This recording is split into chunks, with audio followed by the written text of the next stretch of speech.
Монголын ээлжтэй гарахад бэлэн болоод байна.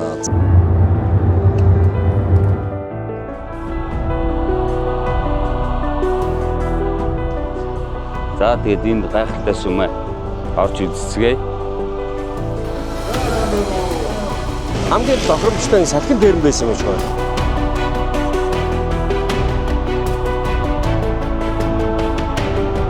We dream of traveling the world, but who we travel with, that's what matters most. Watching the sunrise together, laughing along leaf-strewn paths, behind every unplanned journey lies nameless joy and unforgettable memories. This isn't just a trip. This is a friend's journey. Hello world. Let's create memories together.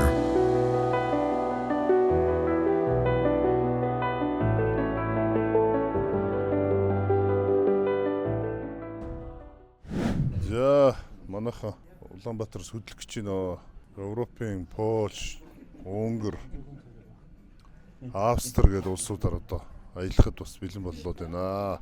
Аялдаа явахд бэлэн байна. Одоо энэ модерн намаастаа нэг сайхан тоогны шилээ угаад явахд намдаа нам ядарн мадарн гэж байхгүй дээ.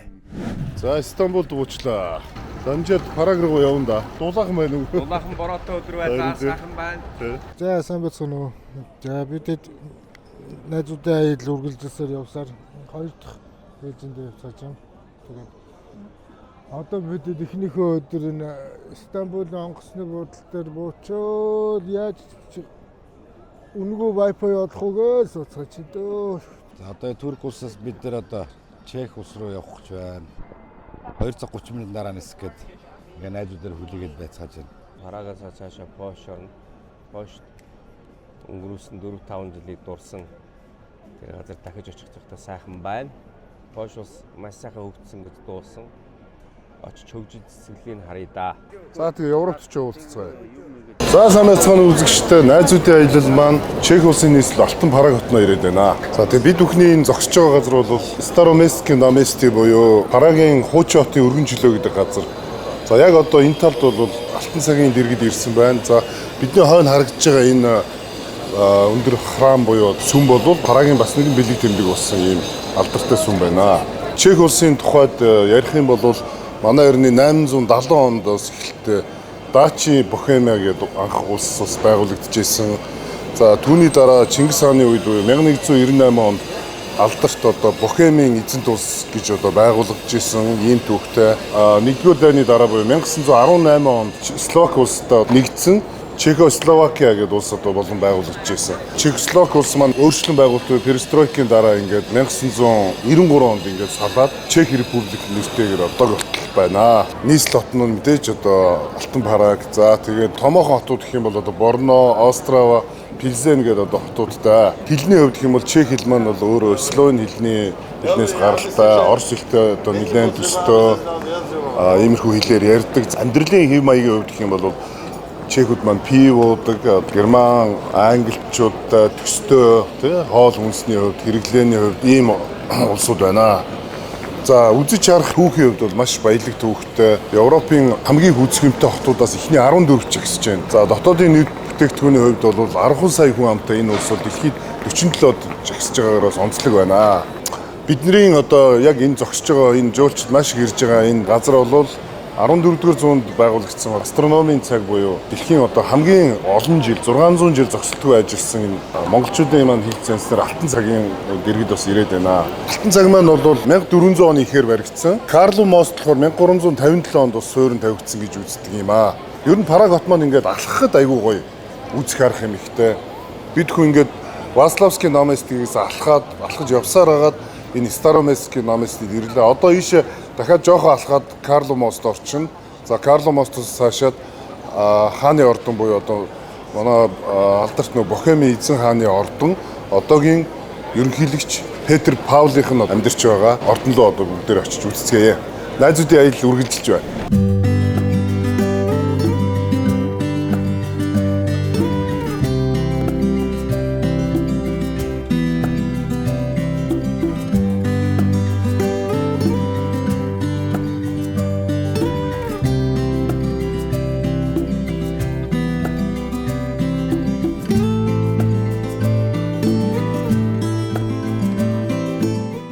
Welcome to Prague.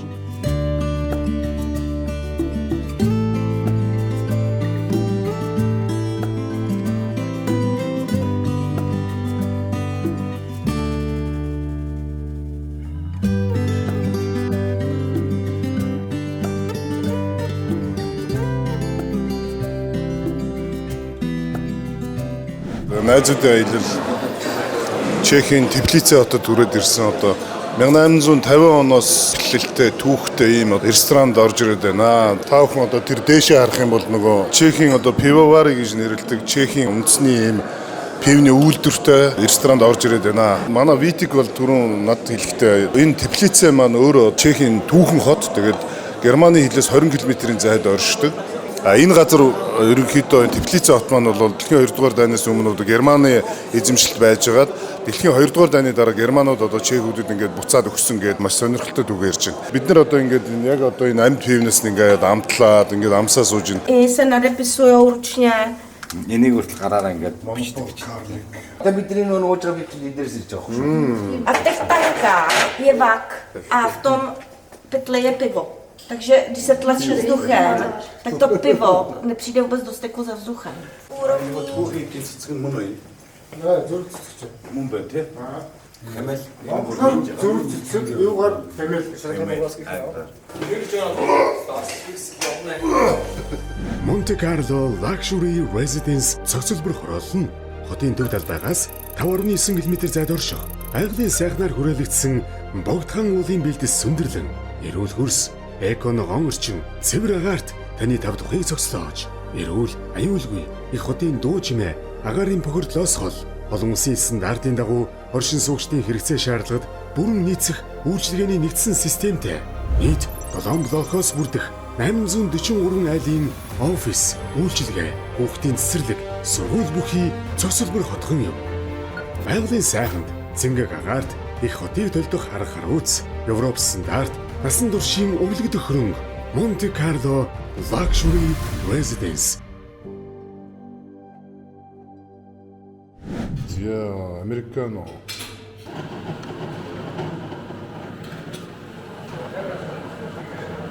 Алтан Прагийн Red and Blue Design Hotel гэдэг 4 хотоос ийм зочд буудал байдаг. Та бүхэн бас Алтан Прагийн Параг 5 буюу Парагийн төвөөс бас холгүй байдаг энэ буудалд ирээд сайхан амраад өглөөний цагаа уугаад ажил төрлийн амжуулаад ингээд яваарай. 12 сарын 18-ны өдөр гэхэд одоо ингээд Монголоор бол намар шиг ингээд нэмэх 6 градустай байсан бид нар өчтөр ирэхэд. Айгуу гоё цаг агаар гоё байна. Сайхан байна шүү. Амьдаа маань одоо бүр юм уу? Зарим маяг уянгалж өгд юм байна. Яарах юм байхгүй. Бэлгэн минь сайхан амруу. Сайхан амраа. Амралт сайхан уу? Гой тухтай бас гой буудал байна тий. За ингээд буудлаасаа гараад за манай автобус маань ирчлээ тий.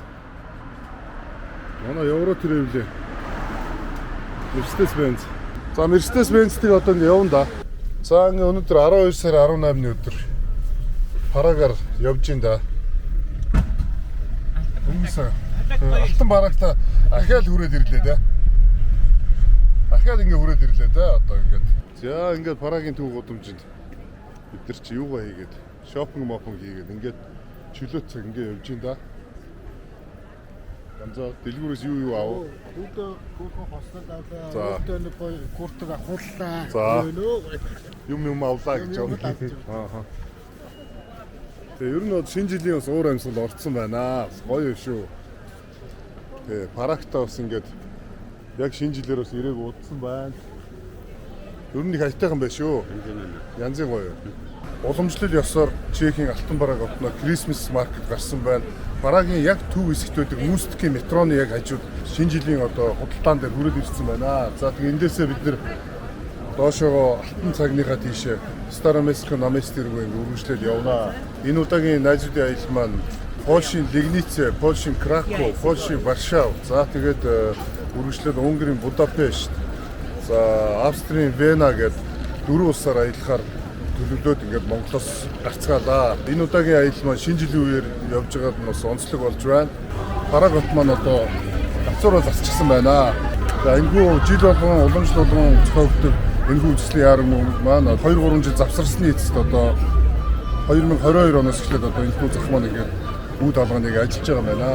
За бид бүхний энэ удаагийн аялал маань бол Варшав, Будапешт, Вена, Праг гэдэг одоо Европын 4 том улсын 4 том нийслэлийн одоо Крисмас маркетуудаар аялж байгаараас онцлог болж байна. За тэгээд бидний хамгийн өсвөлж байгаа аялал бол Польшийн Лигниц хотын одоо алдарт одоо монголчуудын одоо алдарт байлдан дагуултын хотодоос очих энэхүү одоо аялал маань байна. За тэгээд найзтай аялал маань үргэлжлэж байна. Йоо энэ ч амар том юм аа. За хацаараа. Европод гялбас уугуулдаг Тийм байна. За манай найзтай аялал маань Алтан бураагийн Алтава голын ирэг дээр Бэтлэн хотел гэдэг 4 хоттой.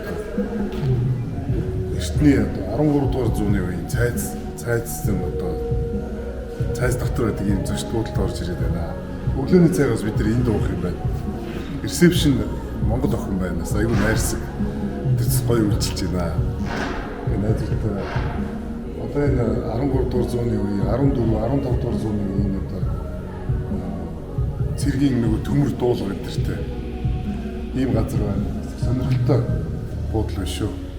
Та бүхэн парагаар ирвэл одоо энэ буудалд хурж ирээд хоноод бас Монгол ресепшнтэй юм байна.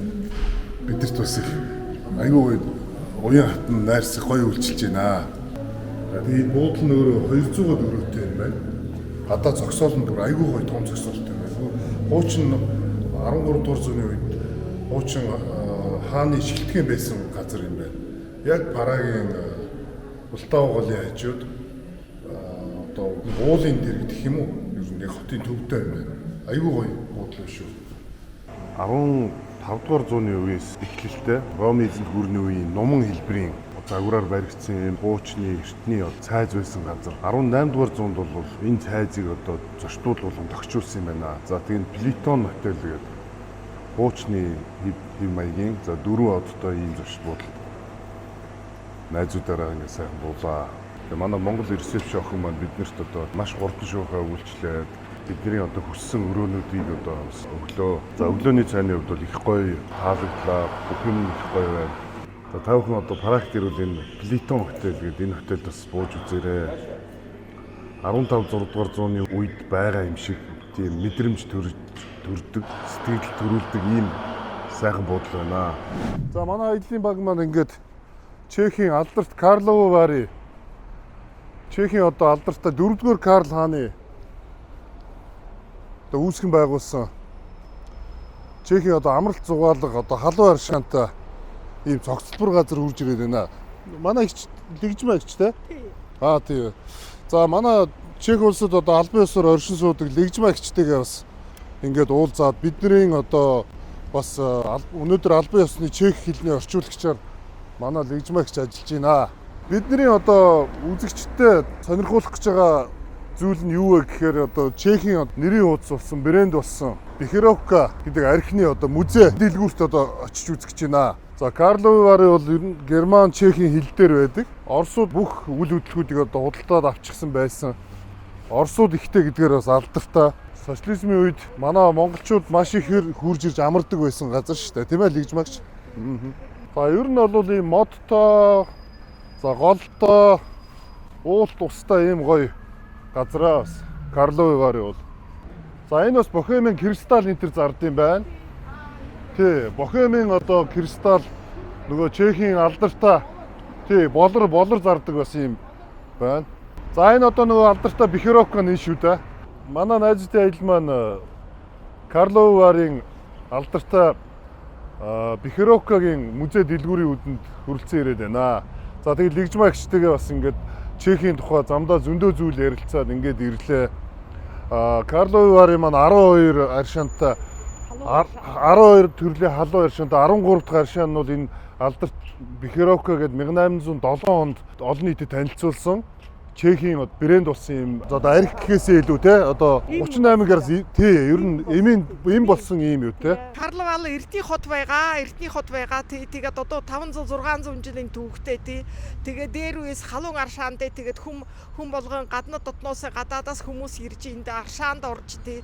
Бие сувилдаг байдаа. Сувилын газар байгаа юм байна л да тий.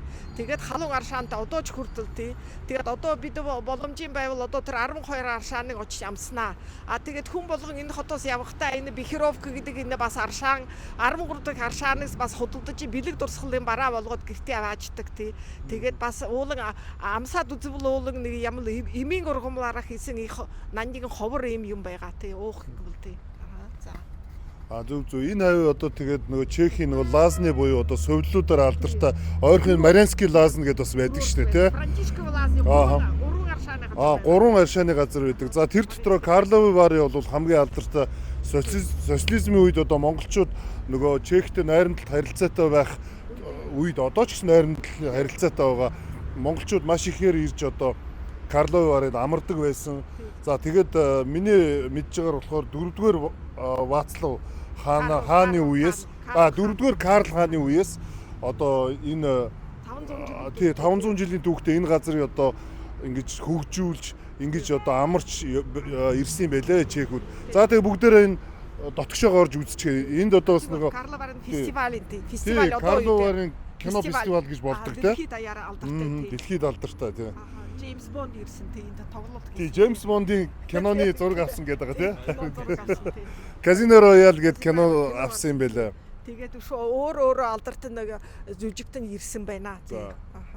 Окей. За Лигсмагчтай бас баярлалаа. Манай үзэгчдэд сонирхолтой юм ярьжсэн. Тэрнээс гадна бүгдээрээ дотгошоо орж одоо Чехийн алдарт Бохемийн кристалл бас энэ дотор зарж байгаа юм байна. За дотгошоо орцгоё. За энэ юу нэг Чехийн Карловы Вары гэдэг энэ хот юм уу тийм ирсэн. Тэгээд энэ хотод төрж ирээд бас үзэж харах сонирхолтой юм зөндөө байна. Тэгээд та бүгдтэйгээ хамт байгаа. Тэгээд найзтайгаа хамт явж байгаадаа маш их баяртай байна. Тэгээд энэ одоо эмчилгээний зориулттай одоо энийг одоо нэг хольж мөлдөг юм уу яа гэдэг нь ууж үзье та одоо ёсонд одоо Карл Варын кино наадам гэд болдог. Өмнө сонсч ирсэн л да. Тэгээ энэ хотод болдог юм байна. Тэгээд энэ ч Казино Роял гэд Джеймс Бондын нэг анги байдаг штэ. Тэрийг энд авсан юм байна. Ер нь их амралт халуун аршаан суул ихтэй их гоё хот юм шиг байна. Тэгээд одоо тий сонирхъя доо. Орой бас Казино Роял руу орж нэг сонирхъя. юу яна Аз яндагоо үзнэ. Тий. Тэгээд гоё хот байна. Хуучин социализмын үед одоо манай аав ээж нарын үед нэг Чех явлаа гэж амарлаа гэж тэгдэг байсан шүү дээ. Ийшээ ирдэг байсан. Энд иржил гарууд яадаг байна шүү дээ. Амардаг байсан. Халуун аршаа суйлтай их гоё хот байна. Ер нь их гоё хот байна. Яг одоо жоохон сэрүүхэн өвөл болооч тэр жоохон сэрүүхэн мөн гэхдээ их сайхан гоё хот нь мэдгэж байна. Сая хотоор нь явсан их гоё юм байна. За энэ нөгөө Бохемийн кристаллууд нөх шиг байна. Звери зеленый. За 1302. За энэ Бохем энэ өстой гоё юм байна шүү дээ энэ. Оо, өстой янз юм байна тий. Кристалл. Бохемийн кристалл. Бохемия. За гоё юм аа. Энэ өстой Карловы Варын Бохемийн кристаллын дэлгүүрт ороод ирсэн. За өстой гоё дэлгүүрт орж ирлээ. Тийм байна. Гоё юм байна. За хурж болохгүй л гэн Несахат просим гэн. Please don't touch. 900 тий 1000-аар харин тий. Дараа нь өгн гэр бүлэрээ ирээд яа үзүүлэх гоё юм тий өгн. Үнэхээр гоё шүү. Тий. За маш алдартай энэ юун дээр ирж байна. За тэгээ бит хоёр нэг юм бүтэн хайрцгийг тэгээд бас ийм цуглуулгатай авчлаа.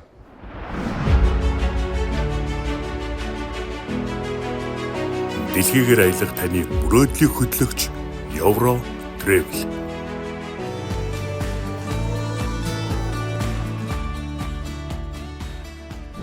За найзуудаа аялал маань Чехийн Карловы Вары хотод ирсэн байна. Карловы Вары хотын хамгийн алдартай халуун аршаан бүхий цогцлбор 12 төрлийн халуун аршаантай энэ 15 дугаар зуунаас үүсэлтэй 4-р Карл хааны үүсгэн байгуулсан Карловы Вары хотод ирээд байна. За бидний харж байгаа энэ дурсгал төшөө бол 1938-аас 45 оны хооронд еврейчүүдийг хилмигдүүлж алж ядчихсэн, геноцид хийжсэн. Тэрний одоо еврейчүүдийн нас орсон еврейчүүдийн дурсгал зориулсан ийм хөшөө юм байна. Энэ хөшөө нь болохоор ямар учиртай гэхээр энд одоо еврейчүүд маш олноороо ирж ингэж мөргөл үлддэг еврейчүүдийн одоо залбирдаг ийм газар бас байсан юм байна. За бид бүхэн одоо бидний харж байгаа энэ хотел Лаврета гэдэг энэ 5 хоттой зоч буудалд бас хонлоо. Өчигдөр орой бид нэр 2006 онд зураг авалтын хийсэн Казино Роял Холливуудын киноны казиногоос орж сонирхлоо. За архитектурын хувьд үнэхээр гайхамшигтай ур хийцтэй ийм казино зочд буудал бүхий казино байсан. За тэгээд ерөнхийдөө Карловы Варид одоо Карловын кино фестивал гэж болдгийм байна. За мөн Карловы Варид одоо Холливуудын маш олон төрлийн киноны зураг авалтууд бас болж исэн байна. За яг энэ бидний харж байгаа Тускулум гэдэг ресторанд бас бид өчтөр оройн хоол идсэн. За үнэхээр бас чек хоолны амтыг одоо бид нэр одоо үгээр юу гэж хэлэх юм бэ одоо чек хоол үнэхээр бас гоё амттай байсан. За энэ хавийн одоо энэ байшин барилууд бол үнэхээр юм тансаг юм аа. За нэг Монакогийн байшин гоч тий. За эстэнэго яг Карловоор хадварч жиндэ. Цэс 30 градус салуу 86 гэж шүү дээ. Тийм байлаа. Энэ нөгөө нэг Карловарын алдартай 12 аршааных нэг юм байна. За тэнд харагдаж байгаа тэр термал хотел гэх тэнд бас нэг аршаан байдаг юм байна. Ерөнхийдөө Карловарын энэ халуун аршаантай энэ баг Монте Карло шиг, Монако шиг энэ тансаг зэрэглэлийн хотыг 15 дугаар зуунаас эхлээд хөгжүүлсэн юм байна. 15 дугаар зуунаас эхлээд 4 дугаар Карл хааны үеэс эхлээд ингээд хөгжүүлээд явж байгаа юм байна. За гэхдээ энд дээр бол мэдээж Германы хил дээр байдаг учраас асар олон жуулчд ирдэг гэж байна. Оросууд маш ихээр ирж амардаг юм байна. Германууд, Францууд дэлхийн өнцөг улам бүрээс жуулчд ирж амардаг юм байна. За яг сая энэ халуун шин ингээд амтлахад халуун хөрнөөсөө амт нь яг нөгөө Кука курортная гэдэг нөгөө ашиг байдаг шүү дээ. Яг тэрнтэй адилхан амттай юм байна. За үнэхээр байшин барилга үнэхээр тансаг байдлын хувьд бол үнэхээр Монако шиг хоттой шүү. Үнэхээр гайхалтай юм байна. Monte Carlo Luxury Residence цогцлбор хороолол нь хотын төв талбайгаас 5.9 км зайд орших. Айглын сайхнаар хүрээлэгдсэн богдхан уулын бэлдэс сүндэрлэн, эрүүл хөрс, эконогон орчин, цэвэр агаарт таны тав тухыг цогцлоож, эрүүл, аюулгүй их хотын дуу чимээ, агаарын похордлоос хол, олон улсын стандартын дагуу оршин суугчдын хэрэгцээ шаардлагад бүрэн нийцэх үйлчилгээний нэгдсэн системтэй нийт 7 блокоос бүрдэх 843 айлын офис, үйлчилгээ, хүүхдийн цэцэрлэг, сургууль бүхий цогцлбор хотхон юм.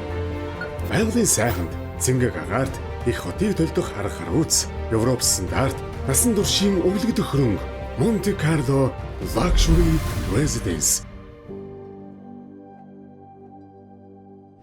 За сандарцгааны үзэгчтэй бид нэр Польш улсын Лигница хотын нэгэн Лигницка поле буюу одоо Лигницийн тал гэдэг газар үүж байгаа. За яг энэ Лигницийн тал дээр бол 1241 оны 4 сарын 9-ний өдөр монголчууд Европын нэгдсэн их зэрэгтэй байлцсан ийм түүхэн тулаан болсон газараа. За энэхүү дайн дээр мэдээж хэрэг монголчууд ялд байгуулсан. За ялд байгуулчаад үүнээс цааш одоо дахин ч одоо улс орнуудыг эзлэхгүйгээр буцсан гол шалтгаан нь бол өгөөдөө хаан нас орсон гэдэг мэдээ аваад буцсан. За тэгээд энэхүү Монголын их зэргийг Баядар хайдуунаар одоо удирдах явсан юм байна. За тухайн үед Европын нэгдсэн харим нэг 60-аас 65 мянган зэрэг цуглуулсан байсан юм байна. За монголчууд бол ойролцоогоор 20 мянган зэрэгтэй ирсэн юм байна. За дайныг өдөөсөн гол шалтгаан нь юу вэ гэхээр Монголын эзэнт гүрнээс цухтаасан Кипчакууд үндсэндээ бол Унгарын Билааны ивэлд очсон байсан юм байна. Тэгээд монголчууд болохоор элчээ илгээгээд Билан хаан руу элчээ илгээгээд манай дайснуудыг бид нэг авмаар байна. Та нарт бол муудалцыг хүсэхгүй байна гэсэн утгатай ийм одоо элчээ явуулсан юм байна. Гэтэл Унгарын одоо Билан хаан бол үүнийг үл тоож үл ойшоосон байдалтайгаар Монголын элчүүдийг одоо алж ингэж одоо батгаан хилгэнж одоо ингэж үндсэндээ Монголын цэргүүд нэг 2-3 замын цэрэг одоо наашаага явсан юм байлээ. Тэр нь одоо нийтдээ нэг тухайн үеийн тоогоор нь 20-25 мянган цэрэг байсан юм шиг байгаа монголчууд. За Европын их хайран бол 5-6 замын цэрэг буюу одоо маш их цэрэгтэй байсан гэсэн үг ээ. Тэгээд Европод болохоор юу гэж тооцоолсон бэ гэхээр Европод болохоор энэ тал дээр л ер нь монголчуудыг ялах юм байна гэж тооцоолоод энэ лигницийн талыг бол Европод өөрсдөө сонгосон юм байна. Сонгохдоо Польшийн Хенри хаан бол одоо энэ лигницийн талыг сонгоод монголчуудыг ялна гэж үзсэн. Яагаад тэгж үзсэн бэ гэхээр монголчууд тухайн үед одоо энэ Оросын одоо энэ Арабын одоо энэ Станы орнуудын энэ маш олон хот тосготыг эзлээд сурчсан байсан учраас монголчуудаа одоо ийм суурин газар байлдад бол бид нэр амжилтанд хүрэхгүй юм байна. Тэгэхээр энэ лигницийн тал дээр ерөнхийдөө Европын их нэгдсэн айран бол одоо Монголын цэргийг буцсахын гэсэн тооцоотойгоор энд байлдаан болсон юм байна. Яг хаа харамсалтай нь энэ музейнүүд хаалттай юм байна. Гэхдээ энд бол одоо манай Чингис хааны хар сүд байгаа гарч ийн музейн биетний лигницкэ гэдэг нь лигницийн дайны музей юм байна. Энэ музей нь Хенрик хааны ээж нь гэдэг илүү хатна гэдэг үү. За тэрийг би сайн мэдгүй. Орсон манай Хенри хааны ингээ шарилыг олоод өгөөч. Бид нар хаан хүний ёсоор оршуулмаар байна гэсэн хүсэлтийг тавиад тухайн үед хайхад бол олдохгүй байсан. Яагаад тэгэхээр Хенри хааны толгойг нь аваад Монголын морь цэргүүд одоо энэ бидний байгаа энэ лигницийн хотоор жадан дөөлгөөд ингээд тухайн үед Польшийн ард түмний жоохон айлтгах маягаар ингээд явж исэн байлээ. Тэгээд толгойгоо цогц сайгаад манай Хенри хаан бол хөлийнхөө зүүн хуруунта 6 ийм хуруутай хүн байсан. Тэгэхээр та нар тэрүүгээр нь ингээд тайгаад өгөөч гэдэг. Тэгээд цэргүүд тайгаад үнэхээр энэ толгойгоо 6 зүүн талын хөлөнд 6 хуруугоо цогцсыг олоод тэгээд оршуулсан байсан юм байлээ. Тэрийг 1830-аад онд болохоор Польшийн археологчид яг энэ газраас түрүүний нэг хөшөө байсан шүү дээ.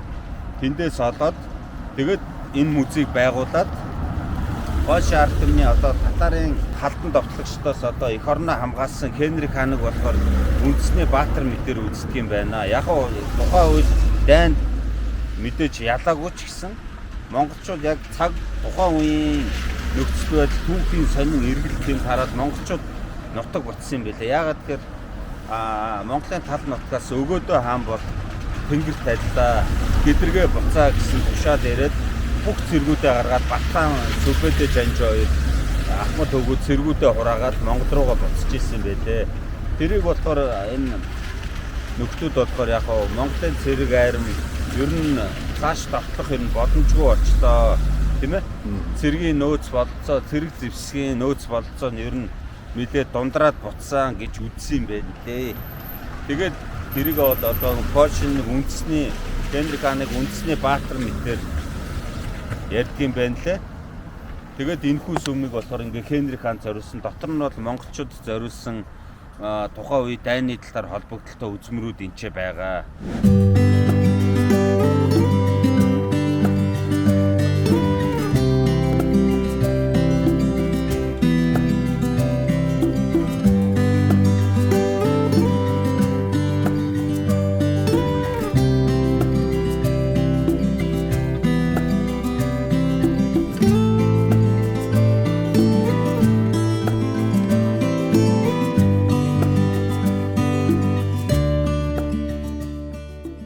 За сайхан амруу. За сайхан амраа. Польшийн Краковын буудал өдөөний цаа маш гоё шүү.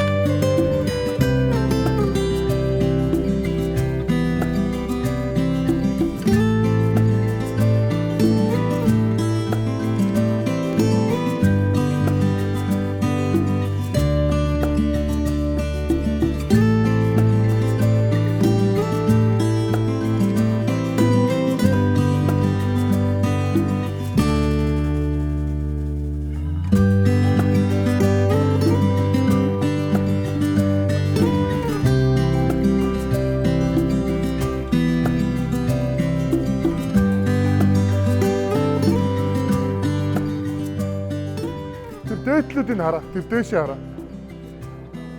Тэр дээшээ айгүй гоё тэр Ярослав юу н хотуудын нэр юм байна шүү дээ. Сидница, Wolfsburg. За энд бол бас нөгөө еврогоор бас төлж болдго юм байна. Ер нь зарим газрууд бас ингээд нөгөө еврогоор төлж болохгүйгээд тэгээд хэлнэ шүү дээ. Биш хурцаа. Ичгтэй жах юм аа. Окей. Ой. Thank you. Энэ юм байна шүү дээ. Бид найрамдах Польш улсын 2 дахь том хот Краков хотод хүрэлцэн ирээд байна. За Краков хот маань бол мэдээж хуучин Польшийн бас нийслэл байсан. Польш маань хуучин жижиг Польш, том Польш гэж байх үеэс жижиг Польшийнхэн буюу баруун Польшийнх нь бас нийслэл байсан юм байна. Краков хот бол 1257 оноос үүсэлтэй. 1257 онд бол анх хотынхаа хуулийг батлаад энэхүү хот албан ёсоор Краков нэртэй хот болон өргөжжээ. Краков хот бол түүхэн хот гэдгээр одоо маш их алдартай юм байна. Бид нар бол энэ Польшийн түүх гэхээсээ илүүтэйгээр манай Монголын Чингис хааны удмын, Чингис хааны цэргийн байлдан дагуултын талаар бас судлах зорилготойгоор Лигница болон Краков хотуудаар одоо аялж байна. За өнөөдөр 12 сарын 22-ны өдөр нэлээд хүйтэн байгаа ч гэсэн бид нар ямар ч байсан аяллаа хийгээд юмаа судлаад ингээд үзэгчтэй бас сайхан зүйл хүргэхийн төлөө ингээд ажиллаж байна. Тэгэхээр Лигница хотоос эхэлж ярэ. Яагаад тэгэхээр манай Монголын их цэрэг маань хамгийн эхлээд 1241 оны 4 сарын 9-нд Лигницт одоо маш том тулаан хийсэн. За Лигницийн тулаан бол ямар утга агуулгатай тулаан бэ гэхээр манай Монголын их цэрэг 1230-аад оны үед Алтан ордны улс буюу одоо Хятадуудтай байлдаж сөргөлдөөнтэй байх үеэс Хевчакуудын одоо асуудлаас болж Европын энэ аян дайныг эхлүүлсэн гэж үздэг. За энэхүү аян дайныг Зүчийн хүү Бат Сүбэдэ жанжинаар энэ их аян дайныг ахалж явсан байлээ. За тэгээ энэхүү аян дайнд бас Цагаатан хүү Байдар бас энд бас оролцсон байгаа. Энэхүү аян дайныг Чингис хааны Ахмад хөвгүүдийн аян дайн гэж бас түүхэнд бас тодор үлджээ. За тэгээ өчтөр биднийг очиход Лигницийн дайны тухай музей нь хаалттай байлаа. Яагаад хаалттай байсан бэ гэхээр мэдээж Польшууд энэ монголчуудад ялагдсан энэ Лигницийн дайны тухай музейг үзэх дургуул байлгүй дээ бодвол одоо тэгжил болсон. Манус тэр нь жоохон дургуй маягтай байдаг шүү дээ. Одоо ялагдчихсэн юм чи одоо тэгээ дуртай биш байх.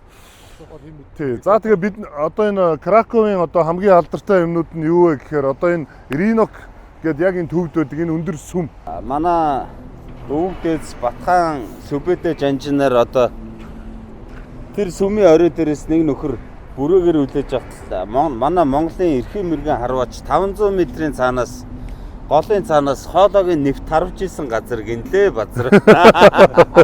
Бас хуухтаа хардаг байсан байгаа шүү. Тий, энэ орны чи одоо бас цараа хурц байсан байгаа шүү тэр үеэс тий. Манай өвгдөөс өжигнөөж явжсэн.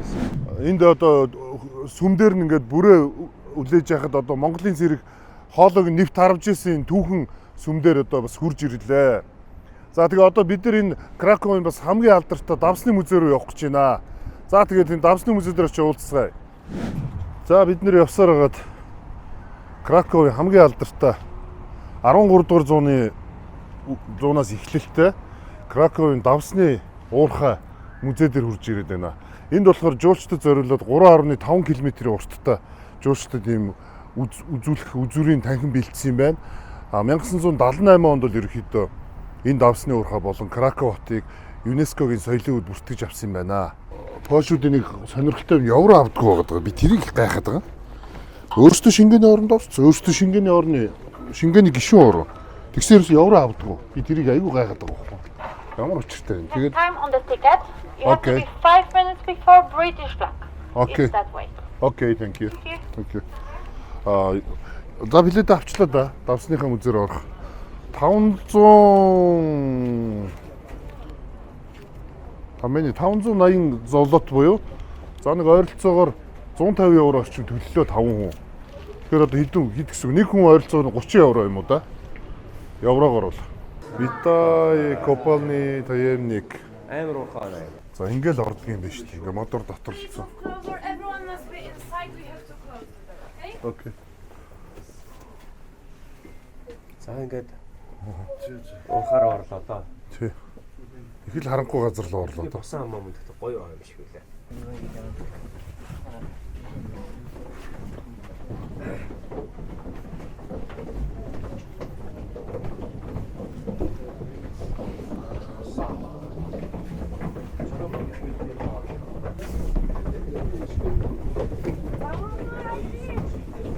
За ингээд доошоо явуул гэдэг юм байна. 19 20 гээл ингээд явж чинь да. Нийт 64 м доошоо явнаа бид нар. Энэ доор их гоёлын байгаа юм шиг байгаа. 26. Гээл ингээд явж байна. Нийт энд бол одоо 300 км олборлолтын талбай нь ингээд яг уу тууш урт биш. Ерөнхийдөө нийт олборлолтын талбай хэмжээ нь 300 км юм байлаа. Тэгээд жуулчдад зориулаа 3.5 км ийм үзүр бэлдсэн байгаамаа.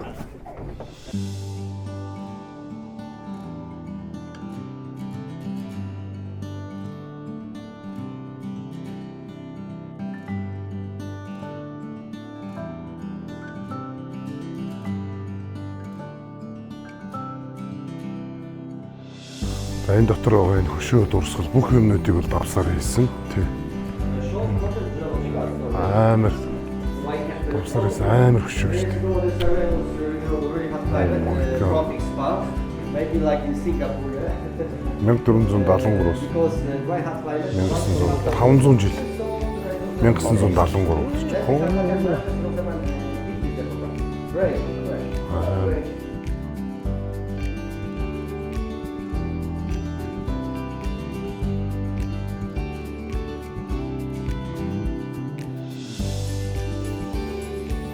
Сайн давсны музей дотор энэ доор одоо бараг 100 м-т орсон багт энэ доор 100 м-ийн доор бүгд сүм байгуулсан байна шүү дээ.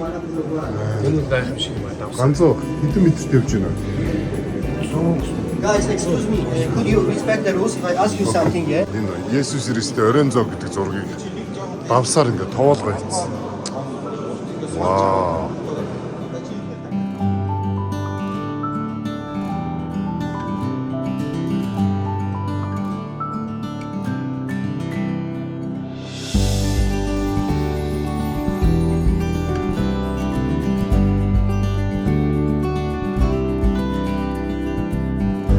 За 17 дугаар зууны үеийн бас хамгийн том уурхайн юм байна. Энэ уурхайн дотор их олон янзын хүмүүс эзэмшиж ирсэн юм байна энэ уурхайг нь.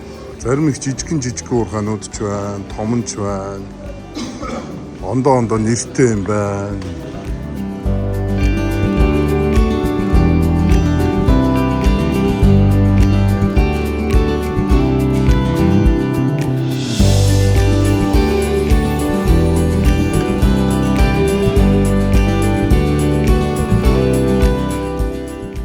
За яг одоо 130 м-ийн доор зогсож шүү. Казанов спитлээ. За Польшийн Краковт ирээд хамгийн чухал үзүүрээ үзээд дуусч байна. Краковын дэлхийд алдартай ЮНЕСКОгийн соёлын үйл багтсан давсны уурхай 13 дугаар зуунаас үүсэлтээ давсны уурхай байж байгаад одоо ингээд музей болчихсон. Энэ бол үнэхээр гайхамшигтай юм байна. Жуулчдад зориулсан бүх зүйлийг давсаар бүтээсэн 20-30 танхимтай юм байна. Энэ хамгийн том танхим энд орж ирчээд байна. Энэ яг бидний яг энэ зогсож байгаа бол газрын гүнээс 100 м-ийн гүнд байгаа. За ерөнхийдөө бол 64 м л бол ингэ шатаар явж орж ирээд тэгээд 64-өөс доошоо болохоор арай урт шатаар ингээд яваад орчдөг юм байна. Танхимуудаараа дамжиж явсараа орчдөг юм. Энэ бол ерөнхийдөө бол цэвэр давсаар хийсэн католик сүм байна. Есүс Христосийн сүм юм байна. За тэгээд энэ ер нь бол үзэж баршгүй хэмтэй юм байна. Та бүхэн Краковт ирвэл одоо энэ гайхамшигтай музейг ус ирж үзээрэй. Краковын төвөөс ер нь 15 км-т байдаг юм байна энэ музей. Автомашины зогсоол, за тэгээд жуулчдын тав тухтай байдал, хоол, унд, кофе бүх юмыг одоо цогцоор шийдсэн байна. Үнэхээр гоё юм байна шүү. Манайхаа ирж үзээрэй.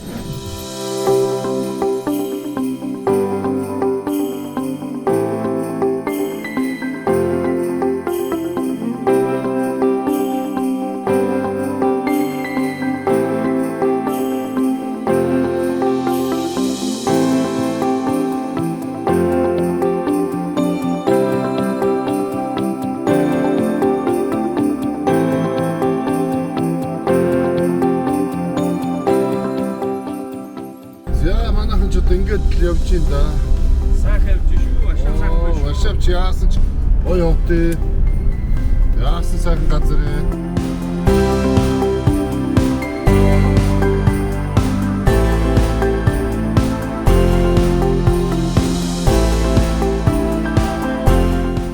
одоо энэ Польш 100 сарын баяраар дандаа амьд хацуу тавьдаг.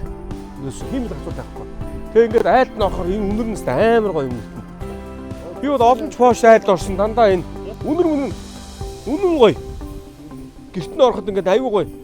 Нөө хош модны нэг англи үнэр шүү дээ. Тэр англиар тахгүй. Тэгээ эдрийг энэ гацуурыг бол хэдийн янзаар манай сортууд нь. 100 сарыг бол эдгээр маш гоё хүндэтгэлтэй гоё тэмдэглэдэг шүү.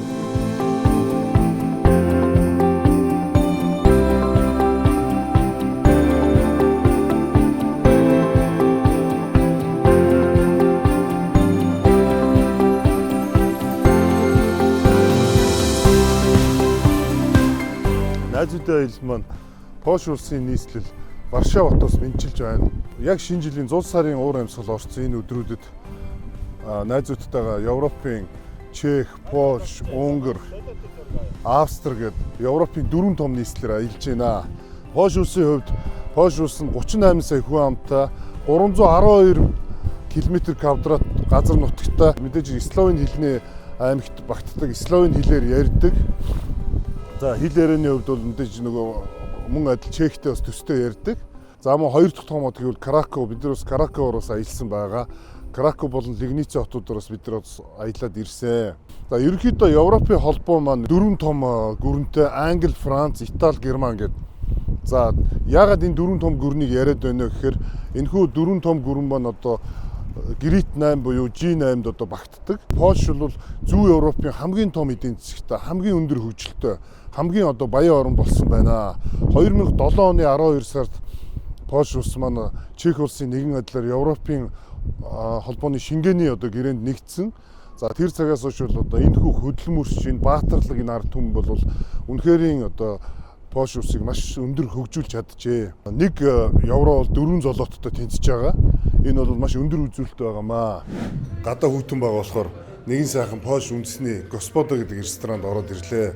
За тэгээд нутаг нэгт одоо хөөхөн дүүтэйгээ ингээд танилцах гад одоо ингээд сууж байна. За сайн байна уу мэдээ. За хэн блэ мэдээ. Төвшинбат. За ганц зэрэг гэх нь. Одоо энэ бүх Польш одоо ресторануудаар болохоор яг нөгөө дайны үеэс уламжлагдаж ирсэн хоолнууд байгаа. Яг л одоо энэ гүзээний шүл байгаа. Энэ гүзээний шүл гэхэд бол одоо дээр үед дайны үед одоо мах хомс, хоол хомс байсан. Тийм болохоор хүмүүс ихэвчлэн төлхөө яг монголчуудыг дотор цул 5 цул гиз дотроор ер нь бол төлхөө бас хоолж ирсэн.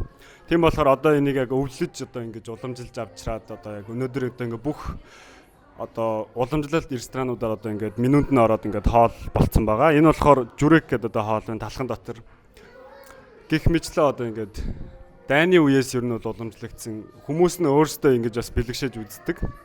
Нэг тийм гадны соёл гэхээс илүү ер нь төлхөө шүл 5 цул яг тиймэрхүү төрлийн хоолуудыг л барьдаг. Польш ард түмэн бол үнэхэрийн хөдөлмөрч мундаг те баатарлаг ард түмэн. Дэлхийн 2 дугаар дайнд одоо эх оронч хүмүүс те дэлхийн 2 дугаар дайны үед одоо Герман болон Оросуудаас одоо эх орноо үнэхээр баатарлагаар хамгаалж исэн ийм хүмүүс юм байлээ.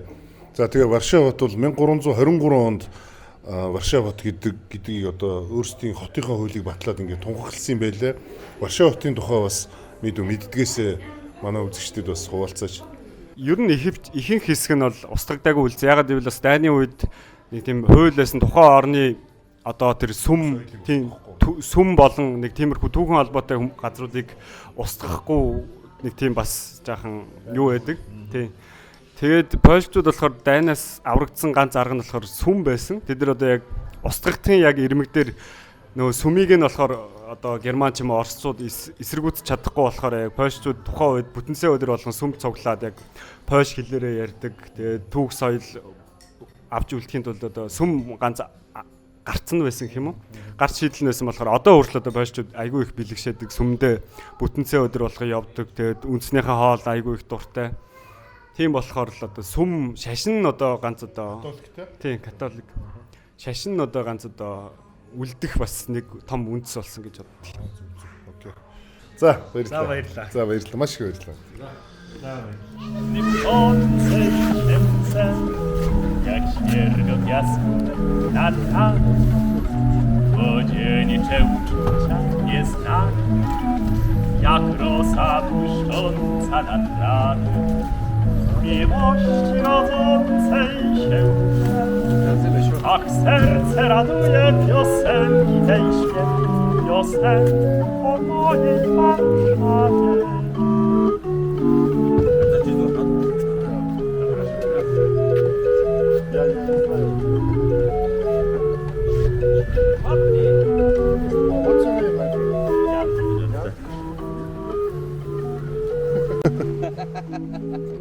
Merry Christmas, my friend. Merry Christmas. Намрын өдрөл бидэнд айчтэн ирдэ айны шогод дэштэн олсын дэгүр